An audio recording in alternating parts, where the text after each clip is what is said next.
All right, welcome in. It is Monday morning. It is full court press. Guys, I took the liberty of tweaking today's show a little bit because we only have six games on the slate for today, but we've got a lot more tomorrow. And we're at the point where sportsbooks are putting up numbers for Tuesday a full day early for the bigger games. So in an effort to get you guys more games, we are going to do 2 Tuesday games today that there's already lines for. And then that'll leave us time on Tuesday to hit what is a much better slate on Tuesday. So welcome in. Hope everyone had a great weekend. I'm still on Twitter defending the Pete Carroll and the Raiders. For all the bad luck I had recently, I guess I can't complain anymore because I was on the Raiders yesterday. Improbable cover right there at the end. But let's get you guys in here. I'm gonna go to Brian Power first. We're gonna go to MSG. Great doubleheader in New York City tomorrow as part of the Jimmy V Classic. And let's start with the sort of night game first, with the bigger matchup first. Florida, UConn, BP. You've kind of had strong opinions on these two teams so far this year. Now they collide here on a neutral court, which we know is not neutral. We know it's all UConn fans.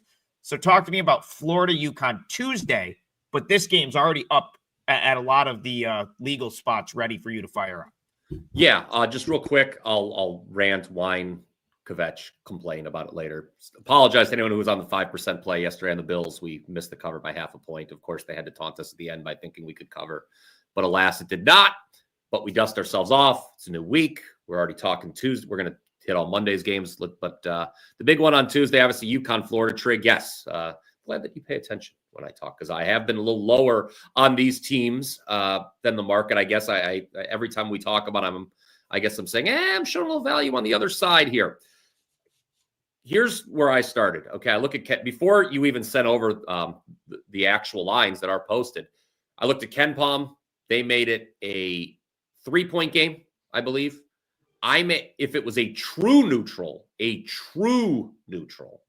I would have made it a 2-point game.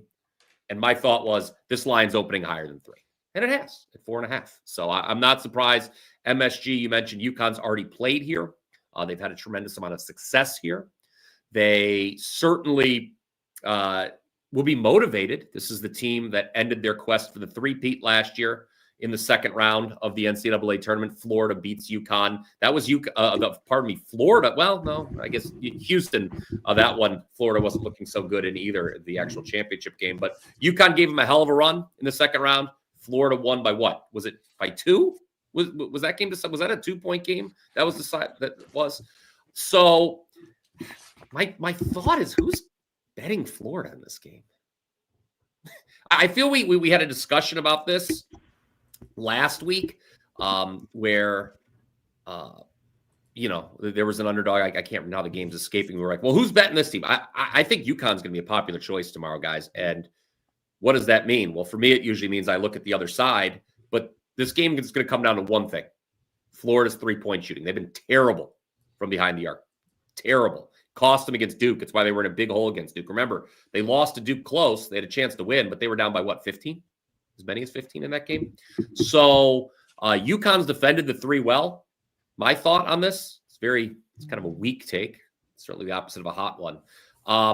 It's interesting. KenPom projects 152 points, which it would be a signal to the over. I believe the total's 145.5 right now as we're sitting at here on Monday morning. This game will only go over and Florida will only stay close if they are hitting their threes. If Florida's not hitting their threes, I don't see this game going over, and I don't see them obviously covering, let alone winning. So that's my take. If you think you have a good handle on Florida's 3-point variance, have at it. That's where this game is going to be decided.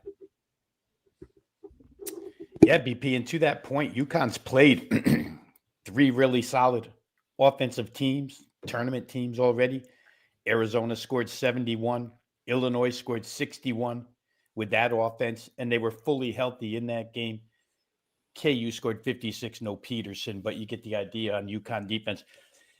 Guys, I don't know. This is a very, very early projection, but I don't know that there's a better 1 through 9 in the country. than what UConn's throwing out there right now. When you take into effect what the freshman Braylon Williams just did last game, I think he was the leading scorer, 17, 19 points. It's almost like having Liam McNeely never leave.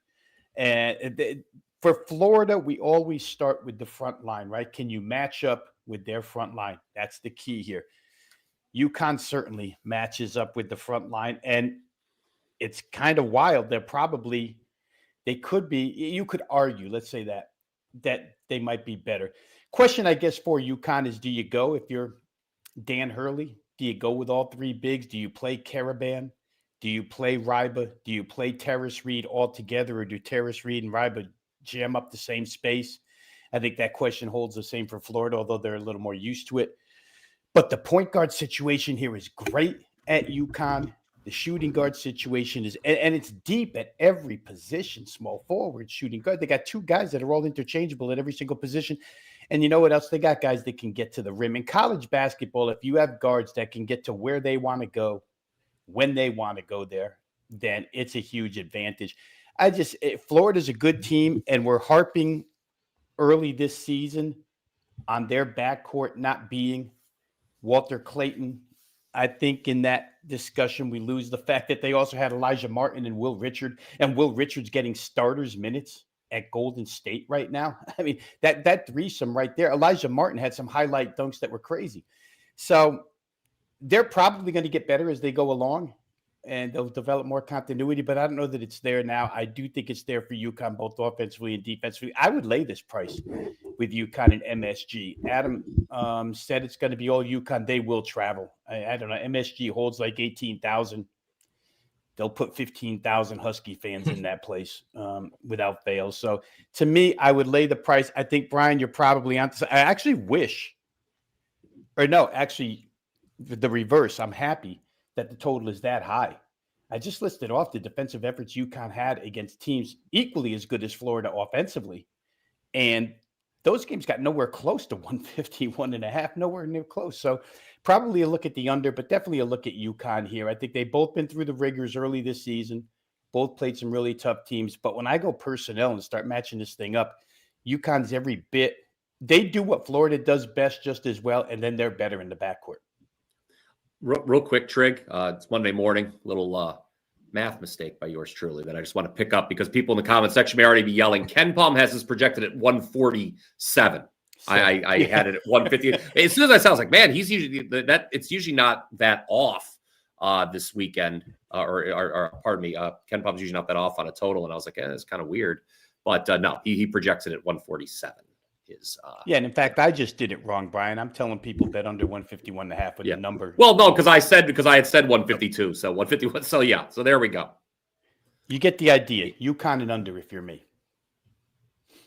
Yeah, we have lines for this game. 4.5 is what the sort of very popular books. I know we're trying not to say sportsbook names, but the ones that are most popular that are probably on your phone have 4.5 and 146, 145.5, 146 on the total.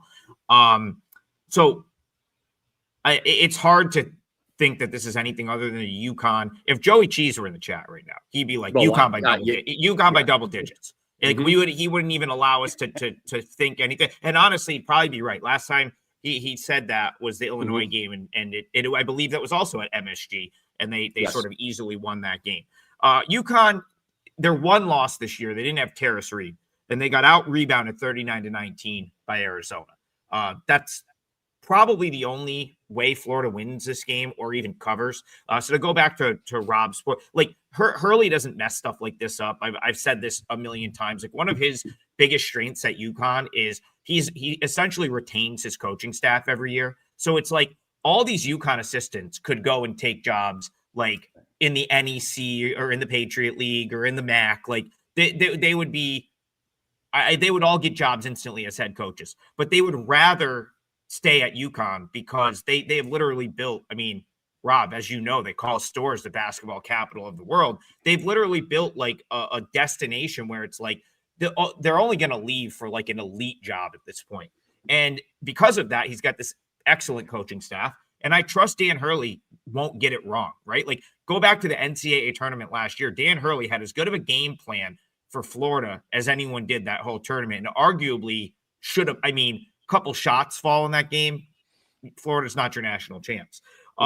Reed should play. And so to go back to your point, Rob, I do think they go big. That would be Florida's only path to victory here, in my opinion, is being able to dominate up front and win through their bigs. And so I think Hurley will do anything in his power to take that away. You probably look at Demery guarding Boogie Fland, and that's going to leave our guy, Princeton transfer Xavier Lee. Listen, if Xavier Lee can have a day and beat them, I think you tip your cap if you're UConn. I've said this since the beginning of the year. He's shown absolutely nothing. Even last year at Princeton, I felt like he regressed a little bit last year from the Sweet 16 Princeton team when he was surrounded by better players. If Xavier Lee can go to the Garden and just ball out and win, you got to tip your cap. I don't see how that happens. And so for that reason, I don't see how Florida covers. What do you think, BP? Yeah. We talked about Florida's 3-point shooting, how woeful it's been. And you guys have both mentioned the offensive glass kind of being a path, really Florida's only path to victory here. And Rob mentioned, and you did too, Trick, how it could be neutralized by UConn. UConn's one of the few teams in the front court that can neutralize it. Florida is number 4 in the country, guys. Just put numbers on this in offensive rebounding percentages. Offensive rebounding is how they got back in that game against Duke.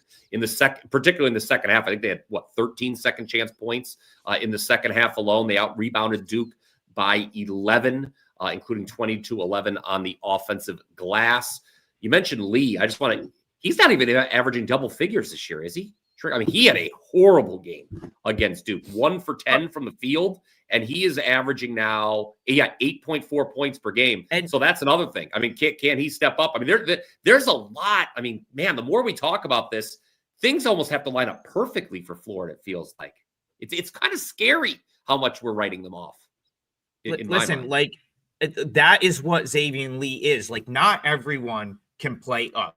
You can be, and I think guys have to I think a lot of these mid-major guys need to think twice before they go and transfer to an SEC school, because they're more likely to, in my opinion, get exposed than they are to just become Walter Clayton is not the norm, right?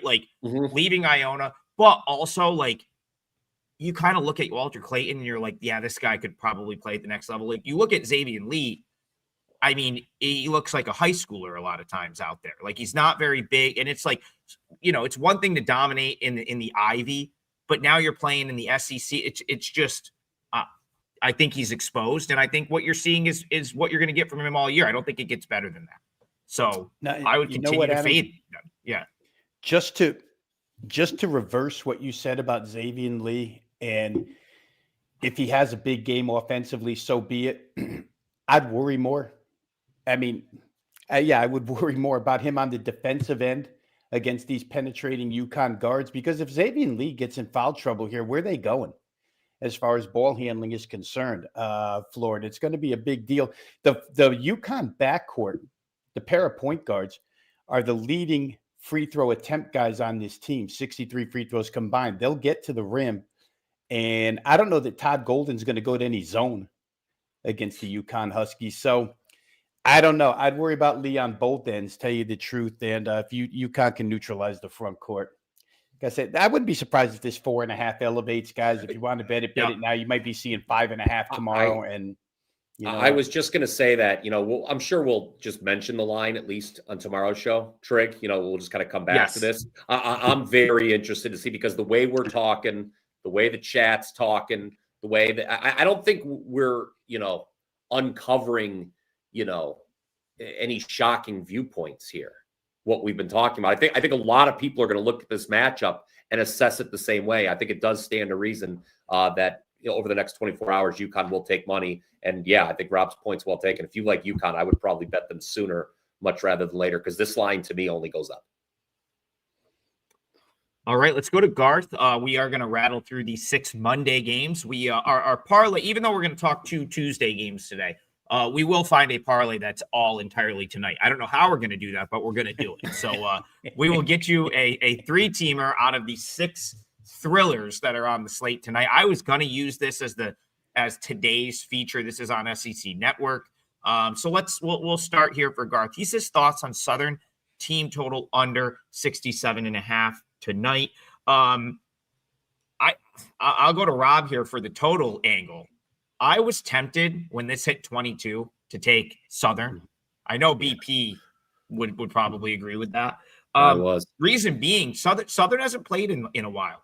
And a lot of times with these SWAC schools that get hammered with like all the bye games and stuff, at this time of year, I start to not want to play them because they're like running ragged. It's like they're on their, 7th road trip and I'll let you sort of hammer. Yeah, we have team, and I was gonna say just real quick, yeah, and I'll let you go again. We have teams like that on today's slate. Yes, that are just probably like, please let this road trip end for the love of God. Yeah, but Southern, they haven't played a Division I game since the 29th of November, and they actually beat Northwestern State in that game. That's actually what I consider to be a pretty good win for Southern. Then they played a non-board team. So really plenty of time to sort of rest, make sure guys are healthy for this game. Now, Rob, I don't know if they go into Austin and win, but 22 didn't seem like a terrible bet. Talk to Garth, though. He wants to know about the under and then anything you have on the side. Okay, so let's do this. I'm going to knock out a lot of birds with one stone here. Okay. I'll start. We've got quotes, don't we? We've got quotes here. When I was handicapping this game, I said Rob's got these guys. I said this. I said Rob is going to. I saw the quotes. There's only one guy we're going to quote here, and that's Sean Miller. Yeah. And it might give you, to Garth's point here, looking at Southern team total under. If he has his way, that'll come true, Garth, because here's what he said. It's becoming a pattern with us. We're too easy to score on. We have to fix that. We have to be better. We have to just have more of an inner fight and toughness on that side of the ball to be able to defend the shot, challenge the shot, rebound the ball, defend the man in front of you. We're at a crossroads. You can't lose at home and be down by 25 or 30 in a big game early in the year with a great crowd and not feel like that's a problem. That's where we're at. I mean, go pick a SWAC team and try and straighten it out, right? I mean, that's what they're going to try and do. But I'll say this. I was shocked, guys, that this Texas team total was 87.5 consensus across the board. I mean, Texas has been in the 90s in more than a handful of games so far this year. Southern, in a couple of their defeats, gave up over 100 to teams that could score.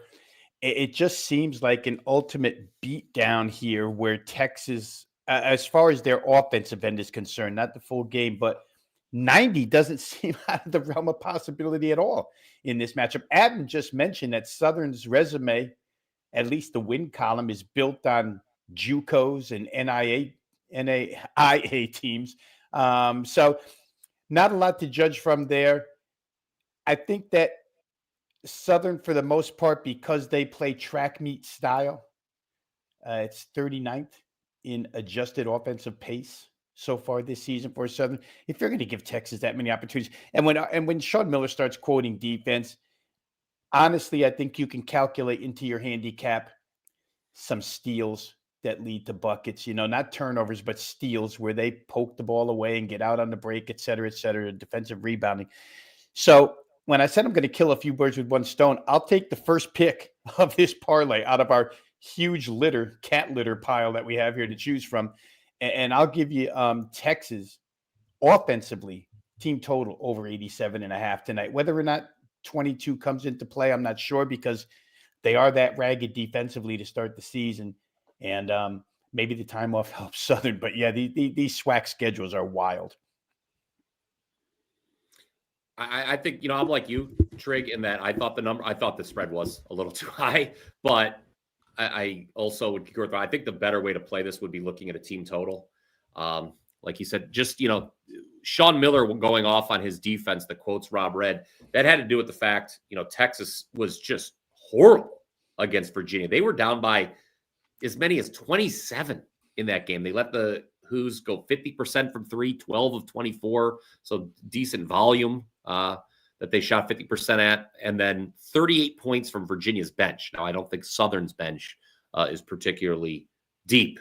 So, That's I think that's the thing. So it's interesting that Garth was thinking Southern team total under, because to me, initially I was thinking, well, if you like Texas to bounce back, maybe that's the angle. But then Rob threw me the kind of the curveball there with Texas over its team total. So glad that he made a pick on this now that I don't have to. Although I'm going to scramble to pick another one.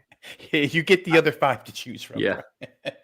I see Bayou in the chat, and I know he's dead. So Southern is located in Baton Rouge, Louisiana, forever. If you're wondering, and he's kind of our Louisiana plug right now. Bayou, he's on. I believe he went to Southeast Louisiana. He's always on these the smaller Louisiana schools. So what I would want to know about this game, which I think is very, very important, is Southern's got 2 guys that haven't played recently: Damari Jones and Rondé Hill. And neither of them have played in their last 2 games. The reason that's important is, to your point, Brian, Southern without those 2 is not very deep. And so, a game against Northwestern State, the depth is not going to be a huge deal, right? Like, but like, you're trying to play Texas, and then a Texas team where Sean Miller's like, hey, like, we're going to like go and play 40 minutes of hard basketball because we're pissed off that we just no-showed the Virginia game. And now you have to like worry about playing them with 6 guys, or 6 guys that actually get minutes, because when you take Jones and Hill out of there, there's really not a ton of minutes outside of like the starting 5. That actually probably, Garth, that's probably another reason for you to like your under. Southern may need to try to slow it down a little bit, just limit the number of possessions, and that's why I would really want to know the status of those 2. But the reason I like Southern plus the points here, they're probably going to win this conference. Like, if you were to power rate out the SWAC right now, like, I got Southern 1 in what is like a SWAC conference that's on the rise, right? Like, we already saw Bethune-Cookman with a couple of really good results. I believe Southern had Washington like dead to rights almost earlier this year. Ended up losing that game up in Seattle. But I believe, it went to double overtime. Took Washington to double OT. They were competitive with Marquette, although I'm not sure what you want to make of that at this point. Marquette hasn't been great, but the win, winning on the road at Northwestern State, believe Northwestern State won a big game this weekend in their conference. So I lean toward the points. I kind of missed if it was still 22, I may just say the hell with it. I'll take the 22 and have a little action for tonight. It's now back to 21, but we'll see where that goes throughout the day. There's only 6 games, so a lot of these games are bouncing back and forth today. But yeah, I do lean towards Southern. I'm not going to talk Rob off of, like, he's probably right. Texas is probably going to do their absolute best to put as many points on the board as they can tonight. And I also don't really mind the underlook for Southern, because they're trying to slow it down. Interesting game. BP, what do you got? Texas has UConn on Friday too, so I don't know how that affects them. If they get up big in this game, they obviously want to work the kinks out. They want to build up some, Rob rattled off Miller's quotes. You got the big game on deck. You want to look good. My thought, Texas in the first half. To me, if they're not covering early, they're not covering late. Maybe I don't know. But at the same time, I don't like playing favorites in the first half, because if you want all 40 minutes if you're on the superior side, right? So, that's funny. Somebody actually just mentioned Texas first half in the chat. But I don't know. How does that affect, like for either of you? I'll just open the floor up. The UConn game being on deck, how does that affect, if at all, your handicap here? Because, I could see Texas maybe letting up a little bit at the end. I don't know. Yeah, I think to know Sean Miller, guys, and he's been a head coach long enough, I don't know that the foot would come off the pedal here. And I also would say that whatever he throws in there, let's say they end up playing 5 through 9, it's as good as what Southern's going to put on the floor. So even if it's neutralized at that point, in other words, I don't know that Southern's going to be able to do much at that point in time to close a gap if there is one.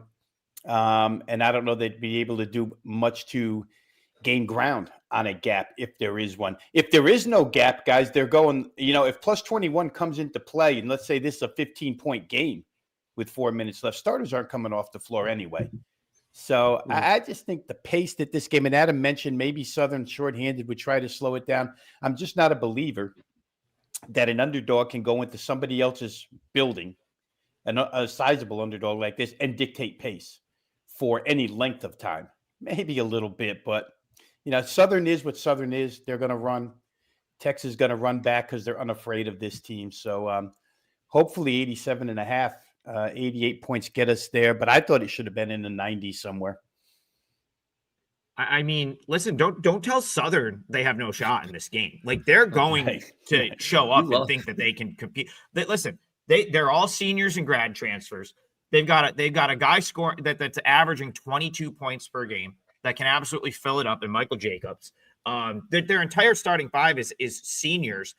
They've already played Arkansas. They've already played Marquette. They took Washington to double OT. Like, don't tell Southern, who's probably going to win their league. That's the other thing. Like, they might be 4-4 right now and like a 20-point dog. They're likely an NCAA tournament team. Like, they are probably, if you've watched like Jackson State and some of the other ones that are up in the mix there, like, they're the best of this group of SWAC teams that's all like considered to be relatively equal. So it's like, don't tell Southern they can't hang on it's still 0-0. Game starts 0-0.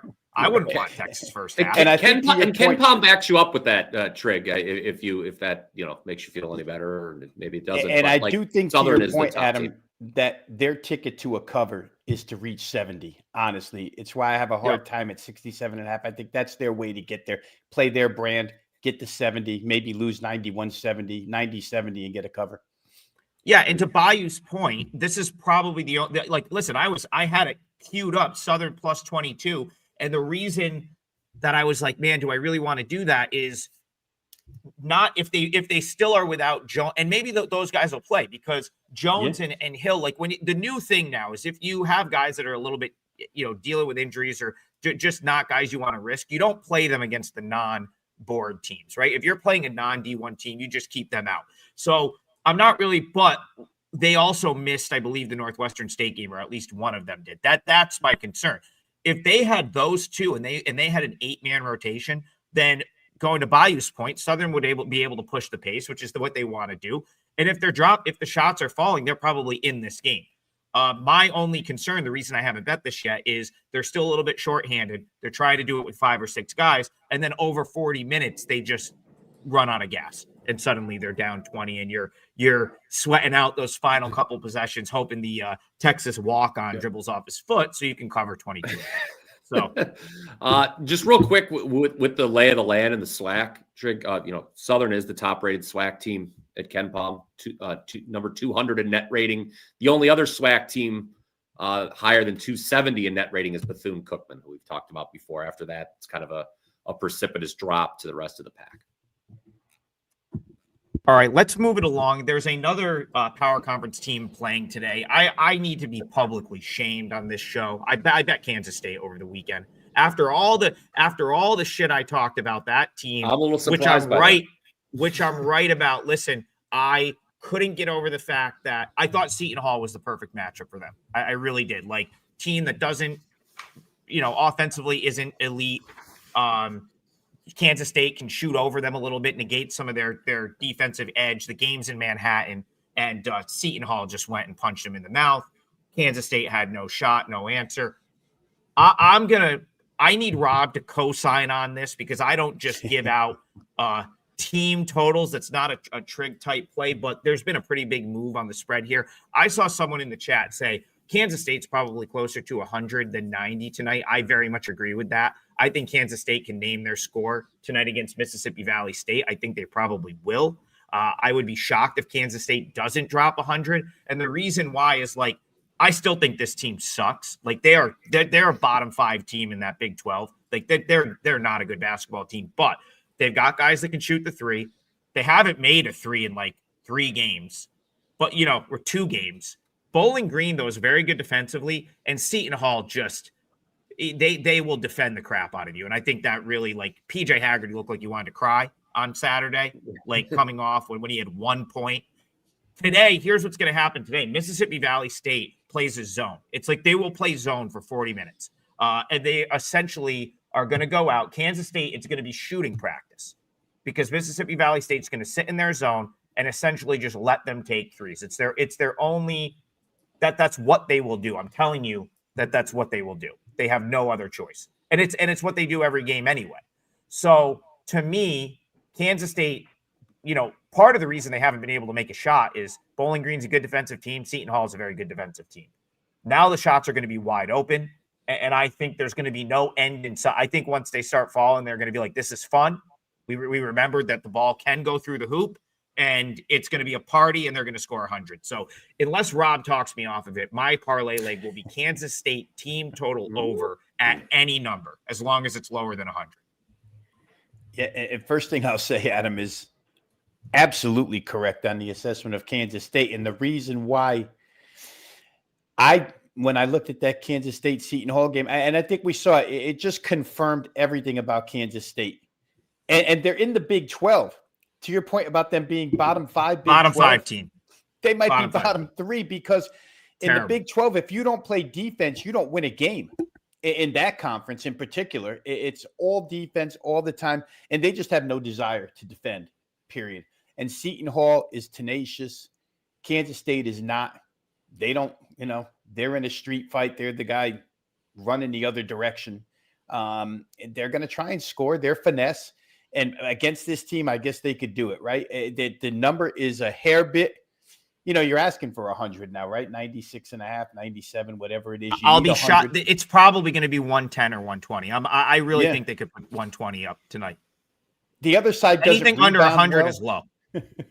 Not that Kansas State is ferocious on the boards, but they're going to get some of these long rebounds tonight and second, third chances to boot. So, I could see it. They're going to dictate pace. Mississippi Valley, real quick, guys. I've always said that rather than adjusted tempo, if you're just looking at analytics, what's better to look at is the average length of possession. And Mississippi Valley lets teams shoot the 9th fastest in the nation. And for KSU, that's a dream matchup to be able to just come down, launch, maybe board, score again. So there's no way I'm playing Kansas State under. And Mississippi Valley is a real good target to get to 100 with. I want to go to Brian. What do you think the better bet is here? Laying what's now a bad number on Kansas State on the spread or the team total over? I would take the team total over, to be honest with you, because now what's interesting is when you get into this territory of spread, I almost always show value on the underdog, which I hate. And I just wind up not playing any of them because you either play them all or you play none, and I choose the latter. And that's it. I actually don't show much value at all here on Mississippi Valley State, which would scare the hell out of them. Jerome Tang, by the way, Rob, he had a lot to say about his team after he lost to Seton Hall. He talked about the points off turnovers. That was really key. That was why Seton Hall was plus 15 in points on turnovers. Also, this is if Kansas State can they've got to figure out the charity stripe. They missed 20 free throws in that game. That's insane. So, that's an area, obviously, to get a team total. You would think. I mean, what's Kansas State at for the year? Let's just go real quick. Let me just look at their free throw shooting because that is key. I mean, if Kansas State, they in terms of free throw, they're not a good free throw shooting team, but still, I mean, that was like an abhorrent effort against Seton Hall. So I don't know. Yeah, I would rather take the team total over than lay this number. And laying this number, it's just you're not going to be in the money probably until halfway through the second half. It's just not a bet I like making. Really. BP, I never really lay it's not my style to lay these 30-point spreads. I'm actually furious at myself that I didn't just lay 31 on the opener, or even 33 after it was quickly bet up. In my head, I was like, this should probably be 38, 39, and it's pretty much there now. So I'm kind of kicking myself because that is a Kansas State at 34 or better is a bet I would absolutely love to have right now. So a little bit upset with myself. Bayou makes a good point. I forget you can do stuff like this on some of these, the books that will remain nameless on this show.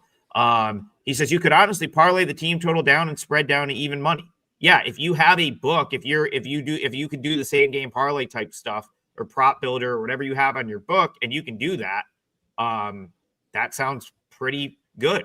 That's that, because they're basically the same thing. If you can get good numbers on both down to close to even money, that's another way to look at it. But I'm with Trevor. Game's going to be something like 103-61. You're probably good either way. If that's the way you want to go tonight. Okay, let's go to actually what I would consider probably the most interesting game on this slate is going to happen at the Palestra tonight. That's because that's a Penn team I'm very high on this year. I think that Fran McCaffrey is going to be very, very good in the Ivy sooner than later. However, he got dealt a tough blow this weekend. It looks like Ethan Roberts may miss considerable time. And one thing this Penn team lacks is depth.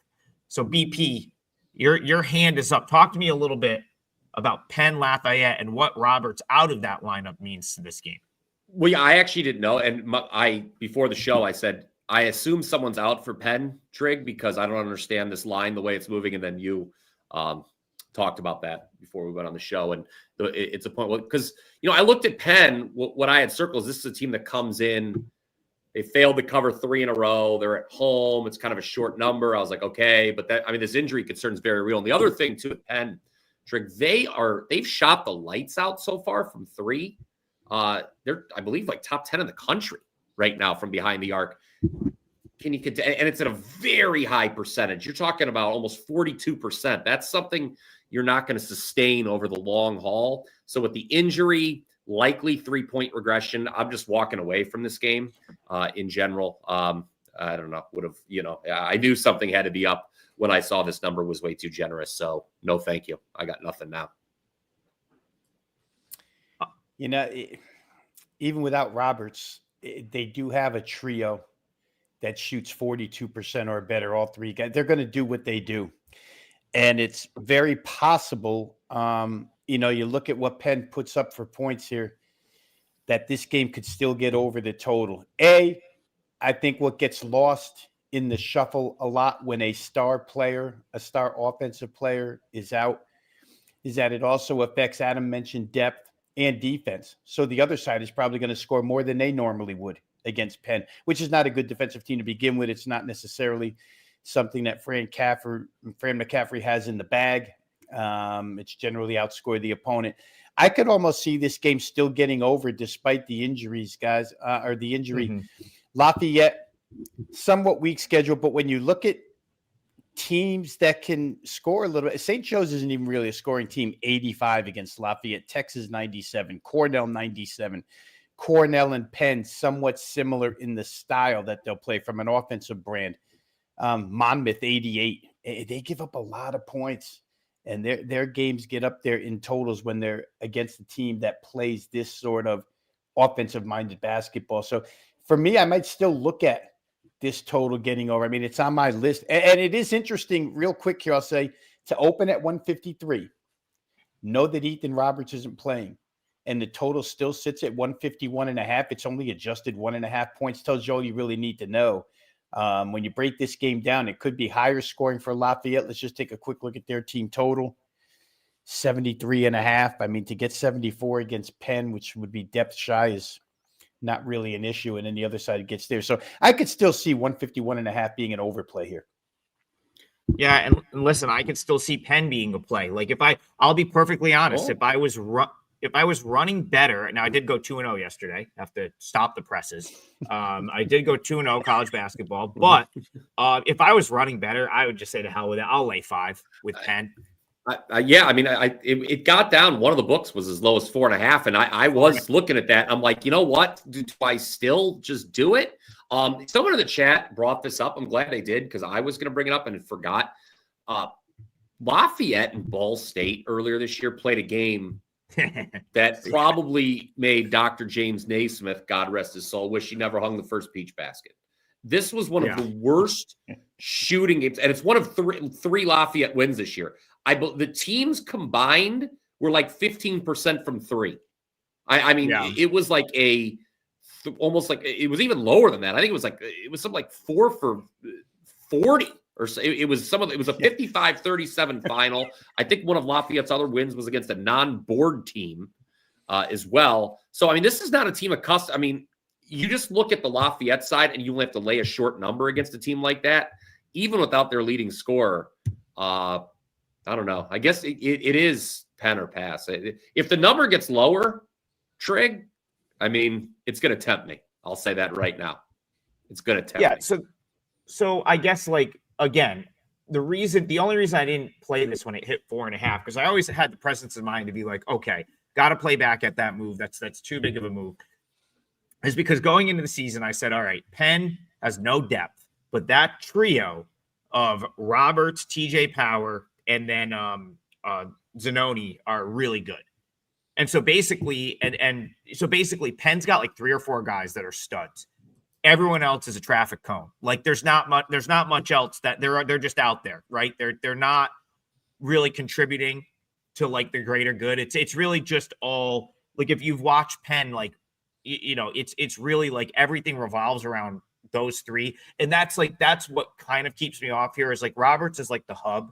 He's the guy that was there last year. He's the guy that like Fran kind of like built the offense around. So to take him out, that's tough. With that being said, I don't know that Lafayette can really do anything about it. They're going to be one of the worst teams in the Patriot League. They were bad last year, but they still had Justin Vanderban, who was a 7-footer that, like, sort of gave you, like, he was a real Band-Aid for them at both ends of the floor, because it's like you have this bad team, but you've got a 7-footer that can guard the rim and shoot a little bit. Now he's not there.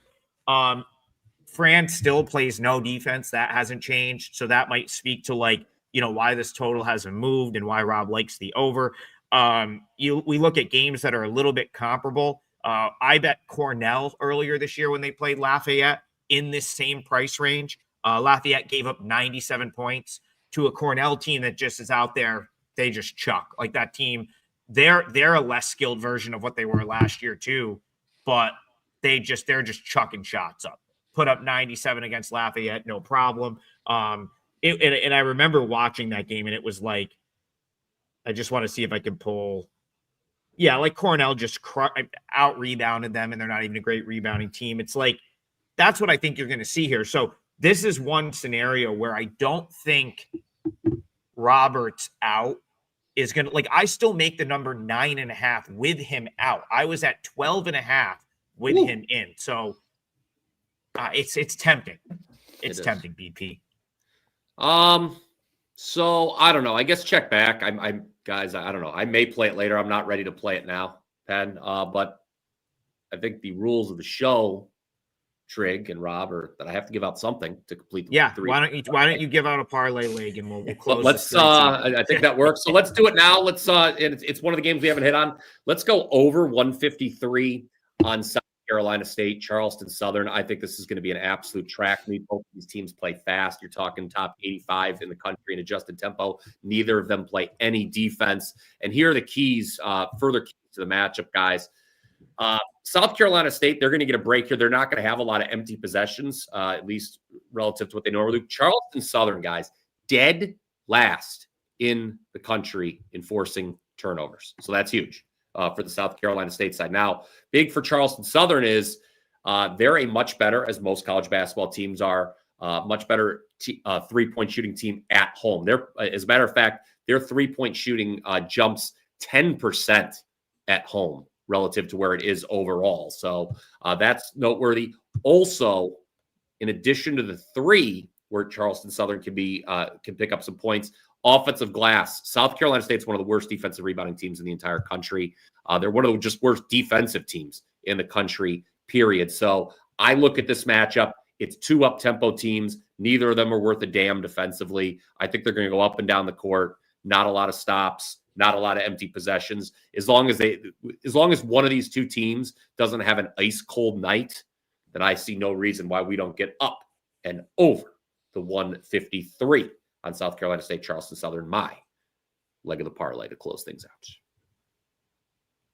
I don't disagree with that. I thought about laying it with Charleston Southern, especially after, like, I do think there was some significant, like, market manipulation going on earlier, since there's only 6 games. A lot of these games are like bouncing up 2 points, bet back down.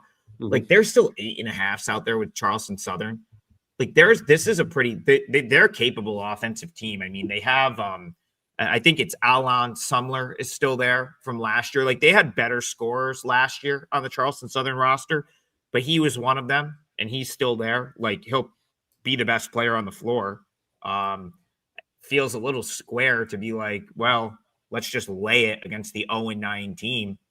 But it's hard to believe South Carolina State keeps us within single digits. And that's basically what you're asking them to do if you were to take South Carolina State. So I would lay the 8.5. 8.5 is a good number for Charleston Southern.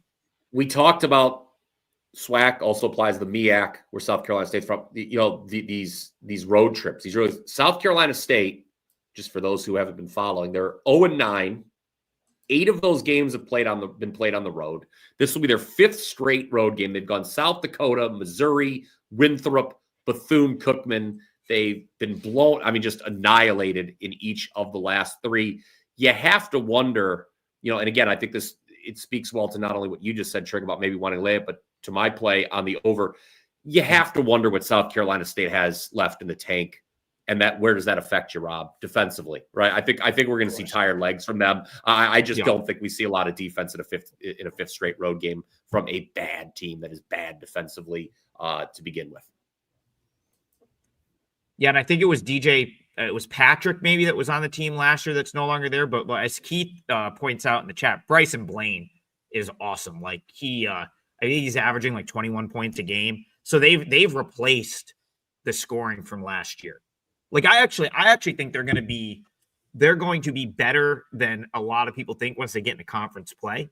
I think they're going to surprise some folks in the Big South. So again, they've never been a team I'm dying to like lay 8.5 with, but I think this is one scenario where they're probably the right side laying a big number. Let's go. So 2 more. Let's talk about, this one definitely deserves to be discussed. Incarnate Word New Orleans is a Southland Conference game. I have talked about how much I like this Incarnate Word team. Oh, there's your pen money, Brian. Back up to 6.5, just like that. Oh, again, like there's still, I don't think there's no revelation there. Like they're still going to be without Ethan Roberts, but I do think that the opener was probably more appropriate there. Who's listening to us? Incarnate Word, listen, Incarnate Word is really good. Like I gave them out a week ago on this show as an 11-point underdog against McNeese State. They won the game outright. That was a client play for me. The problem is they're on the road still, and they did the Louisiana road trip in conference, which was I think they may have played Northwestern State the other day and lost that game, and now they've got to play New Orleans. Yes, they lost. Oh, I'm sorry, Nichols. Just they played Nichols.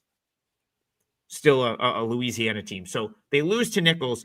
Not the easiest road trip, having to go play Saturday, Monday. And like New Orleans is a team that I think all the priors for them were out of whack because of like the game throwing last year. And now, of course, they've got the influx of resources from Master P. We always get a good chuckle out of that. Yeah, we do. But they've been really good. Like my number kind of comes out right here on pick. Like I love this Incarnate Word team. I don't know if I want to play against New Orleans on the road. That's my sort of conundrum with this game. Does anyone have anything to add? Incarnate Word New Orleans. I'd say quick, Adam, because I'm a bounce back type of guy, and not that Incarnate Word is the best 3-point shooting team in the land, but they're 1 of 14 the other day against Nichols, and 1 of 14 is hard to do. So you would expect a little bit of an increase there. In New Orleans, I'm just trying to look it up now because that schedule that they've played is insane. Johnny Jones of Texas Southern is usually the kingpin of playing these ridiculous non-conference schedules where he just gets his team battered so that they're ready to play the SWAC. And when that time comes, when conference time comes, they're generally in the mix in some way, shape, or form. For New Orleans, strength of schedule overall in the nation, non-conference, it's the 7th toughest in the land. Overall, the 14th toughest schedule in the land so far. So they're more than battle tested. They've seen whatever Incarnate Word has. New Orleans has already seen tenfold. I think this team is prepping to make a Southland run. I think I said SWAC earlier. Well, Johnny Jones in the SWAC. This is Southland, New Orleans. They're prepping to make a Southland run here, and I wouldn't be surprised if they get this win here. But like you, that game against McNeese, because McNeese had been blowing people out in that weight class, and Incarnate Word really went wire to wire in that game. So it makes the decision tough, but I'd probably lean a little bit to UNO here. Just based off of what they've played so far this year. I think they're ready and prepped for a team like this. Just a couple things real quick. Number one, Bayou. Why did Nichols change their name from Nichols State? That's bothered me for several years. I don't understand. There's a lot of changes. I'm like, oh, okay, that whatever. I get it. Whatever. It's times, but Nichols just dropping the state is very odd to me. And then on a more serious note, Rob brings up New Orleans' schedule. They played 8 straight on the road to open the year, and then they lose the home opener to Houston Christian. Situationally, I say that, I speak that into the air, and I say they're going to be fired up here. You lost the first one at home. This is a big deal. I don't know. I think situationally, I lean the home team as well. I made the game a pick 'em, so I don't know. That's kind of where I'm at. I just think that this is a big one for the privateers. Can I say real quick, guys, and I don't want to correlate college basketball to NBA basketball, but general rule of thumb, a handicapping adage with the NBA is when you come off of a long road trip, you don't want to play that team first game back home. They're back home. They're back to comfortable. They're in college. They're probably going to see their girlfriends, et cetera, et cetera. The mind isn't on Houston Baptist or Houston Christian, as much as it should be. Here it probably will be, Bryce. Second time, I think you probably get a little more focus out of UNO. Yeah, especially, and you got Houston on deck, I believe, for New Orleans, which, spoiler alert, New Orleans probably is not going to win that game. So they may want to build their confidence up a little bit here, even though it won't be easy. And maybe we shouldn't sell Houston Christian short, Adam. I mean, Houston Christian might not be a bad team in that league this year.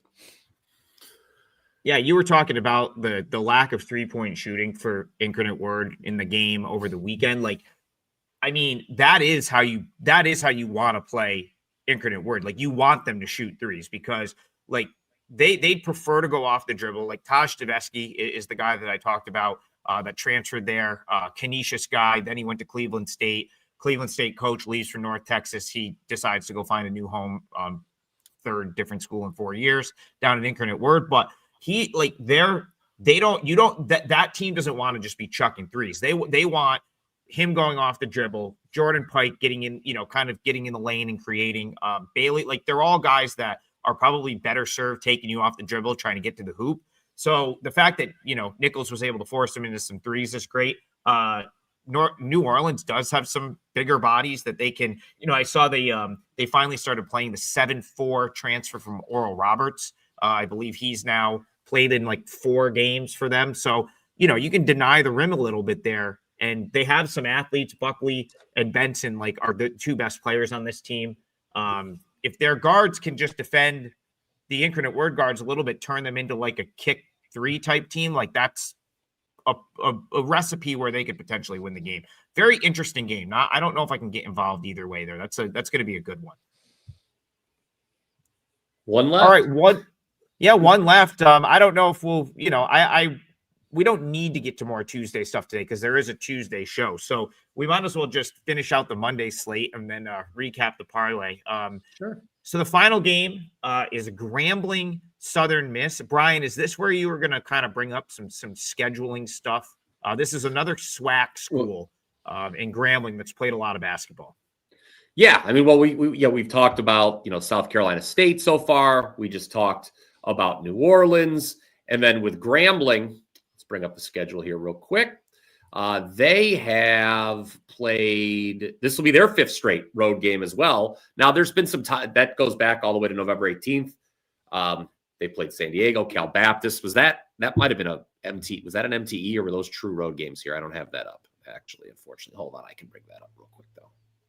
Grambling. Oh, no, those were all true road games. San Diego, Cal Baptist, UC. So they go out to the West Coast for 3 games. Then they kind of come back a little closer to home against Tulane. Gave it all they could, a 2-point loss. Now you're against Southern Miss. And this is I believe, a revenge-minded Southern Miss team. Yep. Correct me if I'm wrong. They lost to Grambling, earlier in the year. Yes. So little home and home here, Brian. They're going home and home. Yeah, what an interesting spot. I knew I had this written down. Sorry, I put it away, the notes that I had taken earlier in the game. But what an interesting, you don't see this very often. An in-season revenge spot here, doing a home and home in the month of December. I'd lean Southern Miss, but the number, I mean, we're up to 7.5 now. I don't know if I necessarily want to lay it. It was Grambling -2 for the first being they covered. So 7.5 feels like an adjustment. Maybe I say an over adjustment. I don't know. What do you guys think? Just looking, that's an interesting loss, guys. It's not like it was 3rd and 4 days, like a tournament style game. It's not like they were travel weary or anything, because that Grambling State game is spaced out with 4 days prior, next game 5 days after. There was there's nothing there. And Grambling still beat Southern Miss. And on the other end, it's a little bit confusing because Southern Miss has actually got some decent wins here that are above Grambling State's weight class. So I think the revenge angle well taken here.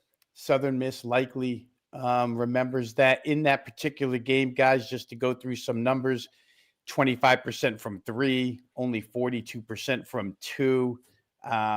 Grambling shot lights out for what it's worth overall. 27 of 50, guys, better than 50% from the field. So I think you probably get a little bit of payback here from the Southern Miss side. Their results are too good. That's just a quirky result in my mind. Looking at it now, that probably gets rectified here by Southern Miss. Interesting that, I don't know, Southern Miss pay Grambling to come there and then Grambling pay Southern Miss back to go there. That's kind of a crazy home and home.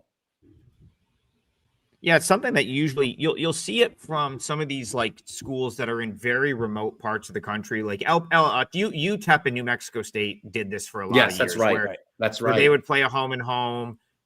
It's just because it's hard to get teams to come out to play you. So, I wonder if Southern Miss did this so they didn't have to cut Grambling a check and they kind of gave them a home game, because it's hard to. It's Penn State and New Haven are kind of doing that. That's why Penn State went to New Haven to play. So they didn't have to pay. I don't know why Penn State can't write a check at this point. Maybe they're just still paying James Franklin. I don't know. But I think that's also, and Grambling will take that because Grambling obviously is going to have a hard time getting home games. And it's nice to play a home game every once in a while. My number was right sort of in this range. So I didn't show much of an edge here, but it's hard to believe for me that this game is so drastically different than that first game. Maybe Southern Miss bounces back and gets the win, but it still feels like a kind of a competitive game to me. Now, you can look at the schedule, and this is an awful, so I played Samford last night, and part of the reason I made that play was Cornell was in their 4th road game in 8 days, and also it was this long stretch that they finally had a big break after the Samford game. I thought they might run out of gas some point. They did.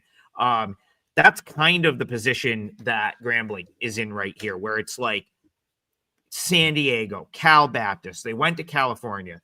They went to played Tulane to a 3-point game the other night. Now they're playing their 5th road game since Thanksgiving weekend.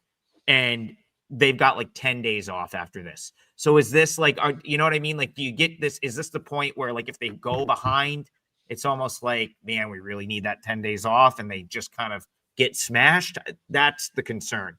But nothing basketball wise makes me think that Southern Miss just wins this game by double digits.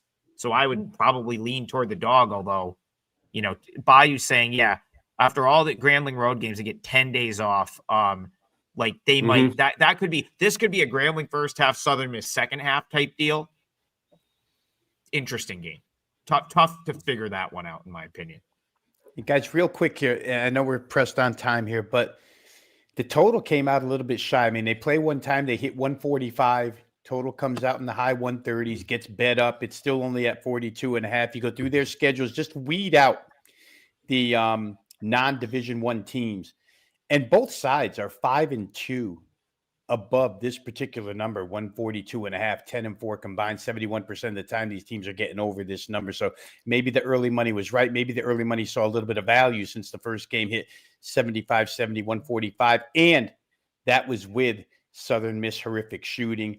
Maybe Grambling's numbers come down a little bit, but you have to think Southern Misses go up a little bit in this game. Maybe we get the same type of total. Maybe that's a play here as well.